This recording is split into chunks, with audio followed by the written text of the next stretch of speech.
ఉండబోతుంది జగన్ గారిది. మళ్ళీ పాదయాత్ర అంటున్నారు జనం. మళ్ళీ ఏదైతే సంక్షేమం బాగా లేట్ అవుతుంది కాబట్టి ఆయన పాదయాత్రకు రెస్పాన్స్ ఎలా ఉంటుంది అంటారు? పాదయాత్ర ప్రీవియస్ మనం చూసిన దాన్ని బట్టి కొంత ఆదరణ పెరుగుతుంది. ఇప్పుడు ఏంటంటే కొంతమంది విముఖతగా ఉన్నారు, కొన్ని సిద్ధాంతాలు ఇప్పుడు రావట్లేదు. ఇది అయితే శాంతి భద్రత విషయంలో మాత్రం మన చంద్రబాబు నాయుడు గారిది బాగుంటుంది వాస్తవానికి. ఆయన అడ్మినిస్ట్రేటివ్ మంచి బ్రహ్మాండం ఇది అడ్మినిస్ట్రేటివ్ ఇది. ఆయన కొన్ని పథకాలు సాధించలేకపోతున్నారు. ఏంటంటే ఆయన ఉండడం వలన కొన్ని దీంట్లో కూడా ఒక్కొక్కటి వీళ్ళతో ఇది మన ఉద్యోగస్తులే కానీ వీళ్ళకే కానీ ఏంటంటే అడ్మినిస్ట్రేటివ్లో భక్తితో పనిచేయడానికి అవకాశం ఉంటుంది. చూసుకుంటే వైసీపీ రాగానే ఏంటంటే ప్రతి వాళ్ళు కూడా డబ్బులు, ఆ పని చేయడానికి డబ్బులు, ఈ పని చేయడానికి డబ్బులు, అది చేయడానికి డబ్బులు అడుగుతున్నారు. అది మంచి పద్ధతి కాదు సార్. చూసుకుంటే సంక్షేమానికి దగ్గరగా ఉంది ఆ ప్రభుత్వం, సంక్షేమంతో కూడిన డెవలప్మెంట్ అంటున్నారు. కేంద్ర సపోర్ట్తో జిఎస్టీల భారం తగ్గించి రాయితీలు ఇవ్వచ్చు కదా మన కేంద్ర ప్రభుత్వం. జిఎస్టీ మోపం వల్ల అది ప్రజల మీదే మోపుతుంది.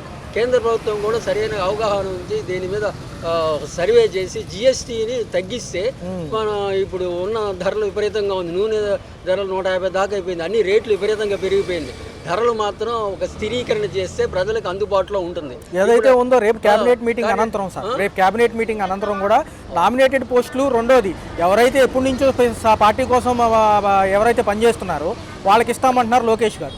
రెండో విధానం చూసుకుంటే దావోస్ పర్యటన ఎలా ఉండబోతుంది? కంపెనీలు ఖచ్చితంగా వస్తాయి. ఇప్పుడు మనకి పార్టీ పరంగా వద్దు, మనకి ప్రజలకి ఉద్యోగాలు వస్తున్నాయా లేవా అది మార్పు జరుగుతుందా కావాలి. కానీ ఈ పార్టీ ఏ పార్టీ అయినా మంచి చేసేదానికి మనకు ప్రజలకి ఇది కావాలి. అంతేగాని ఆ పార్టీ ఏ పార్టీ మంచి చేసిందో చూసుకుంటారు.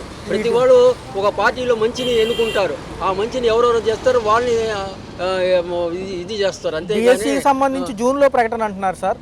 ఆల్రెడీ మొన్న మా చెప్పినప్పటికీ కూడా ఇంకా ఏదైతే నోటిఫికేషన్ రాలేదు, ఎందుకంటారు లేట్ అవుతుంది? ఇప్పుడు దానికి మనం చెప్పలేము. అక్కడ వీళ్ళు సర్వే చేసి అన్నీ చేసుకోలేము. ఏంటంటే ప్రతి వాళ్ళు వస్తువుల ధరలు బాగా పెరిగిపోయినాయి, ఇదిగా ఉన్నారు. ఏంటంటే మనం 500 తీసిన కూరగాయల మార్కెట్కి వెళ్తే 500 అయిపోతుంది. అసలు ఏమి వస్తువులు కూడా రావట్లే.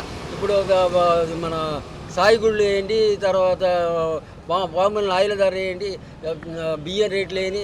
మన అంతకుముందు 29 రూపాయలకి ఇస్తాను బియ్యాన్ని ఉట్టిదే అయ్యే భారత్ ఇదేదో వస్తుందని చెప్పి రాలా. ఊరికే చెప్తున్నారు కానీ ఆ చేతలో ఉన్నట్లే.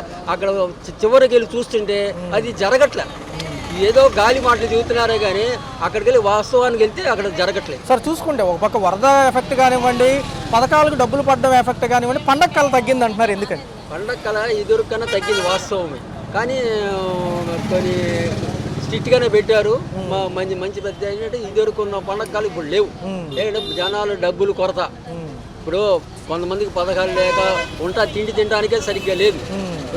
మరి రెంట్లు కట్టుకుని చేసుకుని జీవితాలు దీని మీద ఆధారపడిన వాళ్ళు కష్టమే కదా. ఉప ముఖ్యమంత్రి గారు ఉన్నారు, ఆయనకి పక్కన పెట్టి ఏమన్నా మళ్ళీ ఇంకొక ఉప ముఖ్యమంత్రి పోస్టు ఈయనకి ఇస్తామంటున్నారు లోకేష్ గారికి. ఏమన్నా ఆలోచన ఉందా దాని మీద? దాని మీద ఆలోచన మన లోకేష్ గారు ఒకసారి ఒక ఇదిగా మాట్లాడు, ఒక ఏటానికి ఎలా మాట్లాడతారో కూడా తెలియదు. ఇప్పుడు ఒకసారి ఇస్తానంటాడు, మళ్ళీ తర్వాత దానికి డబ్బులు లేవు అంటారు. అది కూడా ప్రజల్లో ఒక మార్పు వస్తుంది. రేపు పొద్దున ఇతను సరిగ్గా చేయగలడా లేడా అన్నది కూడా వస్తుంది. 2047 విజన్ అంటున్నారు, ఎలా ఉండబోతుంది అంటారు? అప్పుడు అసలు ఎవరుంటారో తర్వాత సంగతి. అప్పుడు సంగతి ఇది మనకు తెలియదండి. ఇప్పుడు జమిలీ ఎన్నికల గురించి ఏమంటారు సార్? జమిలీ ఎన్నికలు అనేది ఒకేసారి రావడం వలన కొద్దిగా నష్టమే జరుగుతుంది. 1 నేషన్ 1 అంటున్నారే కానీ ఇప్పుడు ఒక నియంత్ర పరిపాలన ఏర్పడుతుంది. ఇప్పుడు ప్రతిసారి మార్పు రావాలి. ఇప్పుడు ఇవాడు మీకు ఛాన్స్ ఇచ్చామనుకో, వీడు బాగా చూశాడు అనుకోండి, నెక్స్ట్ ఇంకోటి అవకాశం ఇచ్చామనుకో, వాడు చక్కగా వాడు ఎలా చేస్తాడా లేదని చూసి దాని ప్రజలు మళ్ళీ ఎన్నుకుంటాను బాగుంటుంది.